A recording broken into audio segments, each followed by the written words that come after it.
ሰላም ሰላም ተማሪዎች እንዴት ናችሁ? እኔ ሰላም ነኝ፣ እግዚአብሔር ይመስገን። ለዛሬም እንኳን ወደ ቻናሌ በሰላም መጣችሁ ብያለሁ። ፍሪደም ኤዱኬሽን ሴንተር ነው። ዶንት ፎርጌት ላይክ ዘ ቪዲዮ፣ ሰብስክራይብ ዘ ቻናል፣ ሼሪንግ ቱ ዩር ፍሬንድስ። ሜይን ቶፒክስ ፎር ቱዴይስ ክላስ ቤኔፊትስ ኤንድ ሪስክስ ኦፍ ሶሻል ኔትወርክስ። ቤኔፊትስ ኦፍ ሶሻል ኔትወርክስ፣ ሪስክስ ኦፍ ሶሻል ኔትወርክስ ሳመሪ። እንግዲህ በዚህ የስምንተኛ ክፍል ትምህርት ይሄኛው የመጨረሻ ክላሳችን ነው የሚሆነው። በዚህ መጨረሻ ክላስ እንግዲህ በጣም ወሳኝ ርዕስ ናቸው እነዚህ። ጥቅሞቻቸውና ሊያስከትሉ የሚችሉ አደጋዎች ምንድናቸው? ሶሻል ኔትወርክስ ወይም ማህበራዊ ትስስር ምን አደጋ ሊያመጣ ይችላል?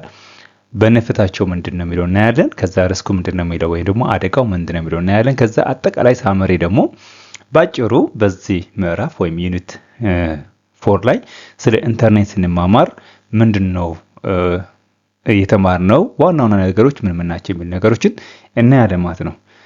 ኦኬ ቤኔፊትስ ኤንድ ሪስክስ ኦፍ ሶሻል ኔትወርክስ ብሬንስቶርሚንግ። እስኪ እንደ መግቢያ ማነቃቂያ የሆነ ጥያቄ ልጠይቃችሁ። Do you believe that there are any risks associated with utilizing social network? What are some of the risks of utilizing social media? ማህበራዊ ትስስር ገጾች አጠቃቀም ጋር ተያይዘው የሚመጡ ስጋቶች አሉ ብለው ያምናሉ? የማህበራዊ ሚዲያ አጠቃቀም አንዳንድ ስጋቶች ምንድን ናቸው? እስኪ በዚህ ላይ እኔ ከምዘረዝራቸው እናንተ ተማሪዎች ራሳችሁን በኮሜንት ላይ ዘርዝሩልኝ። እውነት በጣም ከገባችሁ ሊያጋጥሙ የሚችሉ አደጋዎች ትዘረዝራላችሁ። ምክንያቱም ቀላል አይደለም፣ በእናንተ ብቻ አይደለም፣ በወላጆቻችሁ፣ በወንድሞቻችሁ፣ በሀገራችሁ በብዙ ደረጃ ሊጎዳ ስለሚችል ምን እንደሆነ በደንብ ማወቅ አለባችሁ ማለት ነው። ይህን ጥያቄ እናንተ መልሱት። ወደ ቀጣይ ርዕስ እንሄዳለን ማለት ነው። ቤኔፊትስ ኤንድ ሪስክስ ኦፍ ሶሻል ኔትወርክስ ዩዚንግ ኢንተርኔት ሃዝ ቤኔፊትስ ኤንድ ሪስክስ። ኢንተርኔት ምን አለው? ሁል ጊዜ ጥቅም አለው፣ ጉዳት አለው ማለት ነው። ኢንተርኔት መጠቀም ጥቅሞችም ስጋቶችም አሉት። ቤኔፊትስ አር አድቫንቴጅስ gained from the internet when used properly, while risks are disadvantages caused when internet is not used properly. ጥቅሞች የሚባሉት ኢንተርኔት በአግባቡ ጥቅም ላይ ሲውል የሚገኙ ጠቀሜታዎች ሲሆኑ፣ ስጋቶች ደግሞ ኢንተርኔት በአግባቡ ጥቅም ላይ ካልዋሉ የተነሳ የሚመጡ ጉዳቶች ናቸው። Users of internet have grown up significant number with the internet and digital devices as part of their everyday life. የኢንተርኔት ተጠቃሚዎች ቁጥር በከፍተኛ ሁኔታ እየጨመረ የመጣ ሲሆን ኢንተርኔት እና ዲጂታል መሳሪያዎች የዕለት ተዕለት ህይወት አካል ሆነዋል። አሁን እንዲያውም እውነት ለመናገር ማለት ነው ተማሪዎች፣ እናንተ ስምንተኛ ክፍል ተማሪዎች ናችሁ። ከወላጆቻችሁ በተቻለ መጠን ኢንተርኔት በጣም ትጠቀማላችሁ። ምክንያቱም የ21ኛ ክፍለ ዘመን ትውልድ ናችሁ እናንተና አሁን እውነት ለመናገር ኢንተርኔት እኮ ልክ ሰው ልጅ ምግብ ሳይበላ ይራባል። አሁን ኢንተርኔት ከሌለ ራሱ ሰው ልጅ በጣም ይራባል። የመረጃ ጥማት፣ የመረጃ ረሃብ ነው የሚያጋጥመውና አሁን በከፍተኛ ሁኔታ ነው ኢንተርኔት ተጠቃሚ እየመጣ ያለው። ስለዚህ ከዚህ ኢንተርኔት መጠቀም ጋር ተያይዞ ሊያጋጥሙን የሚችሉ ችግሮች አሉ። እነዚህ አደጋዎች ደግሞ እንዴት መከላከል እንዳለብን ነው ዛሬ በዚህ እያየን ያለነው ማለት ነው። ጥቅሞቻቸውን እናያለን፣ አደጋዎቻቸውንም እናያለን ማለት ነው። ስለዚህ ከፍተኛ ተጠቃሚ ካለ ከፍተኛ ጉዳት እንደሚመጣ፣ ከፍተኛ ጥቅም እንዳለው ማወቅ አለብን ማለት ነው። They can use social networks to connect with others including friends, family and teachers. አሁን እንደ ተማሪዎች ተጠቃሚዎች ከጓደኞቻቸው ከቤተሰቦቻቸውና ከመምህራኖቻቸው ጋር ለመገናኘት ማህበራዊ ትስስር ገጾችን መጠቀም ይችላሉ። አሁን ጥቅም ነው። አሁን ለምሳሌ ተማሪዎች እናንተ ኢንተርኔት ስትጠቀሙ ከጓደኞቻችሁ ከቤተሰቦቻችሁና ከመምህራኖቻችሁ ጋር ለመገናኘት ማህበራዊ ትስስር ገጾች በጣም አስፈላጊ ናቸው። Benefits of social networks. The internet for children and adults alike is a hugely important medium. ኢንተርኔት ለልጆችም ሆነ ለአዋቂዎች እጅግ በጣም አስፈላጊ የመገናኛ ዘዴ ነው። Children and young people now frequently use the internet to ልጆችና ወጣቶች በአሁኑ ጊዜ ኢንተርኔት በተደጋጋሚ ለሚከተሉት ተግባራት ይጠቀማሉ። አንደኛ ሰርች ኢንፎርሜሽን፣ መረጃ ለመፈለግ የተለያዩ መረጃ፣ ለምሳሌ ልጆችን ከሆኑ የልጆች ጨዋታ፣ የመዝናኛ ፕሮግራሞች ለማየት፣ ትምህርት ከሆነ ስለ ትምህርት ብዙ ነገር ያያሉ ማለት ነው። ሌላው ደግሞ ኮሙኒኬት፣ ለመገናኘት ይጠቀማሉ ማለት ነው። ኤክስፕሬስ አይዲያስ፣ ሼር ኢንፎርሜሽን ኤንድ ኤክስፒሪየንስስ። ሌሎች ደግሞ ለምን ይጠቀማሉ? ኢንተርኔት ሐሳቦችን ለመግለጽ፣ መረጃዎችና ተሞክሮዎችን ለማጋራት፣ እንዲሁም ኢንተራክት ሶሻሊ ዊዝ ፍሬንድስ ኤንድ ፋሚሊ፣ ከጓደኞችና ከቤተሰብ ጋር ማህበራዊ ግንኙነት ለመፍጠር፣ ኢኖቬት ክሬት ኤንድ ሼር ኮንቴንት፣ አዳዲስ ነገሮችን ለመፍጠር እና ይዘቶችን ለማጋራት። ፕሌይ ኤንድ ቢ ኢንተርቴይነድ ሰች አስ ጌምስ፣ ሙቪስ፣ ሙዚክ ኤንድ ቡክስ ለመጫወትና እንደ ጨዋታዎች፣ ፊልሞች፣ ሙዚቃና መጽሐፍቶች ባሉ ነገሮች ለመዝናናት።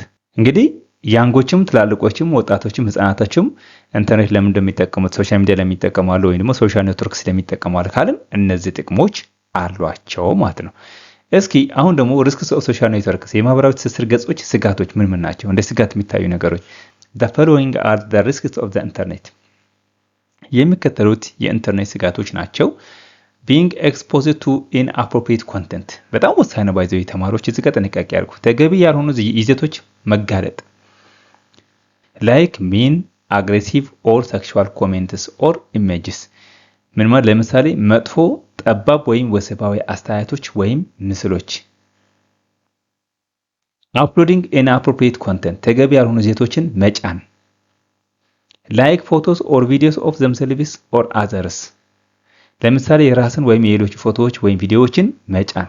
አሁን እነዚህ በጣም ሪስክ ናቸው። ተገቢ ያልሆኑ ይዘቶች መጋለጥ ለምሳሌ የራሳችሁ ፎቶ ወይም ፕራይቬሲ ምስጢራችሁ የተለያዩ ቪዲዮ ላይ አትልቀቁ። በነገራችን ላይ አሁን እናንተ 8ኛ ክፍል ተማሪዎች ናችሁ። ማህበራዊ ስጋቶች በጣም በቀላሉ ከተጋለጣችሁ አስቸጋሪ ነው። የነገ ህይወታችሁን የሚያበላሸው ለምሳሌ መጥፎ የሆነ ነገር መለጠፍ ቴሌግራም ላይ፣ ፌስቡክ ላይ፣ ቲክታክ ላይ፣ ዩቲዩብ ላይ ማይሆን ጠባብ የሆኑ ነገሮች ለቀጣይ ፊቸራችሁ የሚያስተካክል ገና ህፃን ናችሁ እናንተ 12 13 ዓመታችሁ ሊሆን ይችላልና ገና ረጅም እድሜ ነው። ሰፊ ፊቸራችሁ ወደፊት ስለሆነ ካሁኑ መጠንቀቅ ያለባችሁ ነገር ይሄ ነው። የወሲባዊ አስተያየቶች ወሲብ ማለት በእግዚአብሔርም በግለሰብም ሞራሊ በጣም መጥፎ የሆነ ነገር ነውና እንደዛ አይነት ነገር ላይ የማይሆን ማህበራዊ ሚዲያ ላይ መለጠፍ አያስፈልግም። ይሄን ከእግዚአብሔርም ከማህበረሰቡ ጋር መጠራት ነው የሚሆነው። ይሄንን ደግሞ በግላችንም በጋራም የሚጎዳ ነገር ስለሆነ ይሄን በጣም መጠንቀቅ አለባችሁ። በተለይ የራሳችሁ ተገቢ ያልሆኑ ይዘቶች መጫን፣ የራሳችሁ ነገር በተለይ ምስሎችና ፎቶዎች፣ ቪዲዮዎች መለጠፍ ቀላል ነገር እንዳይመስላችሁ። የነገ ህይወታችሁ በጣም ነው የሚያስቸግረው። በተለይ ደግሞ ሴቶች ላይ በጣም ጥንቃቄ ማድረግ አለባችሁ። ምክንያቱም ምንም ቢሆን ገና የ8ኛ ክፍል ተማሪ ሴት ሆና ጡቷን እያሳየች ማይሆን ቦታ እያሳየች ፎቶ ምትለጥፍ ቪዲዮ ምትለጥፍ ከሆነ የነገ ህይወቷ በጣም ነው የሚያበላሸውና ይሄን ጥንቃቄ ማድረግ ያስፈልጋል ነው። sharing personal information with strangers for example phone number, date of birth or location ሌሎቹን ደግሞ ምንድነው የግል መረጃዎችን ለማያውቋቸው ሰዎች ማጋራት። ለምሳሌ የስልክ ቁጥሮች፣ የልደት ቀን ወይም የመኖሪያ ቦታ ማድረግ እነዚህ በጣም አስፈላጊ አይደሉም። cyber bullying that is using digital technology to deliberately and repeatedly hurt someone የሳይበር ጥቃት cyber bullying ይህ ማለት ዲጂታል ቴክኖሎጂ በመጠቀም ሆን ብሎ እና በተደጋጋሚ ሰውን መጉዳት። በሳይበር ለምሳሌ እናንተ አይሲቲ ተምራችሁ ነገ የሳይበር ባለሙያ ልትሆኑ ትችላላችሁና የዲጂታል ቴክኖሎጂ ባለቤት ልትሆኑ ትችላላችሁና ይሄን ዕውቀታችሁ ተጠቅማችሁ የሰዎች ገንዘብ መውሰድ፣ የሰዎችን እድሜ፣ የሰዎችን ምስጢር፣ የሰዎችን ዳታ በመውሰድ ሰዎችን መጉዳት በጣም አላስፈላጊ ነገር ነውና ስለዚህ ይሄ ሳይበር የሚጠቀሙና ብዙ ሀክ የሚያደርጉ ሰዎች ደግሞ የተለያዩ ሰዎችን የግል መረጃችን ሼር ካደረግናቸው በቀላሉ ሊያጠቁም ስለሚችሉ ለምሳሌ ስልክ ቁጥራችን ሁሉ ጊዜ ባንክ አካውንታችን ላይ፣ ፌስቡካችን፣ ኢሜይላችን፣ ቴሌግራም አካውንታችን ብዙ ነገር ነው አታች የምናደርገውና ለማናውቀው ሰው ስልክ ቁጥር መስጠት፣ የልደት ቀን፣ የመኖሪያ ቦታ አድራሻ መናገር በጣም መጥፎ ነውና በተቻለ መጠን ሰኪር ወይም ደግሞ ምስጢራዊ መሆን መጠበቅ አለባችሁ ማለት ነው። ኦንላይን በሊንግ ኦር ሃራስመንት ይሄ ደግሞ ምንድነው መሰላችሁ የመስመር ላይ ትንኮሳ ወይም ማዋከብ ይባላል። ኦንላይን ማለት ለምሳሌ ላይ በገባችበት ሊሆን ይችላል ኦር በኦንላይን በዌብሳይት በተለያዩ ነገሮች ትንኮሳ የወስብ ነገሮችን መላክ ልላክባችሁ ይችላል፣ ልትልኩ ትችላላችሁ። አላስፈላጊ ነገሮች ተማሪዎች እንዲያዩ ህፃናት እንዲያዩ የሚያደርጓቸው ነገሮች ይሄ ሶሻል ሚዲያ ላይ መደረግ የሌለባቸው ነገር ስለሆነ እናንተም ተጠንቀቁ፣ እናንተም እንዳታረጉ ለማለት ነው።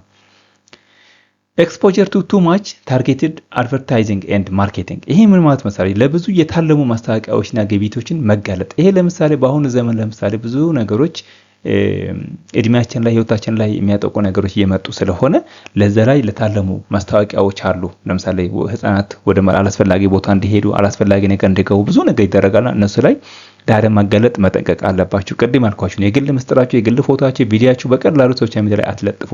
ገና ህፃን ናችሁ፣ ስታድጉ ትደርስበታላችሁ። በደንብ ማወቅ ያለባችሁ ነገር አለ። እንደውም በጣም ጥበበኛ መሆን ካለባችሁ ዘመናዊነት ጎበዝ ነው የምትሉ ከሆነ ሶሻል ሚዲያ ላይ የሚያመጡ አደጋ የሚሆንባችሁ ነገር የነገ ህይወታችሁ የሚጎዳ ነገር መጠንቀቅ አለባችሁ ማለት ነው። ፐርሰናል ኢንፎርሜሽን ቢንግ ስቶርን፣ ለምሳሌ የግል መረጃዎች መሰረቅ አለ፣ መስረቅም አለ። መስረቅም ጥሩ አይደለም፣ መስረቅም ጥሩ አይደለም ማለት ነው። untrustworthy and misleading content is easy to find on social networks።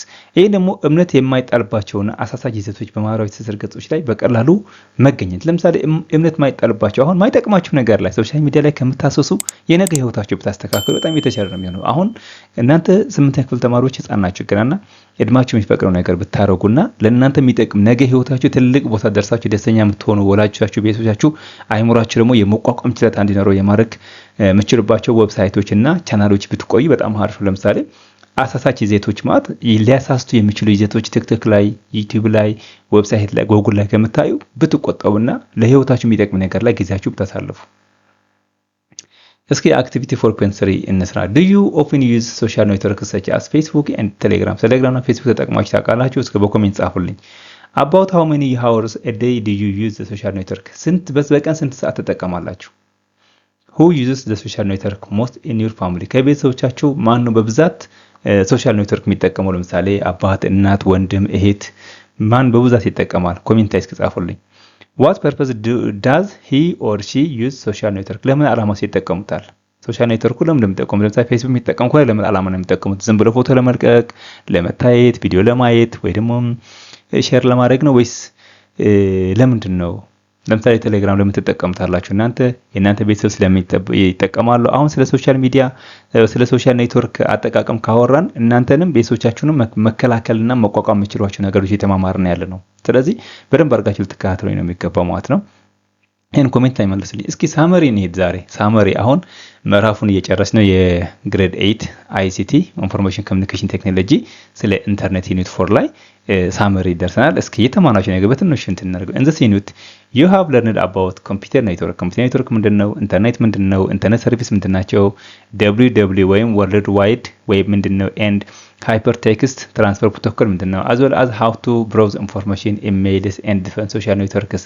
input devices are any computer hardware equipment used to enter the data to the computer። እነዚህ ተምረናል። ሌላም ኮምፒውተር ኔትወርክ ምንድነው የሚለው ተምረናል። ኮምፒውተር ኔትወርክ is a group of 2 or more computer systems connected to each other።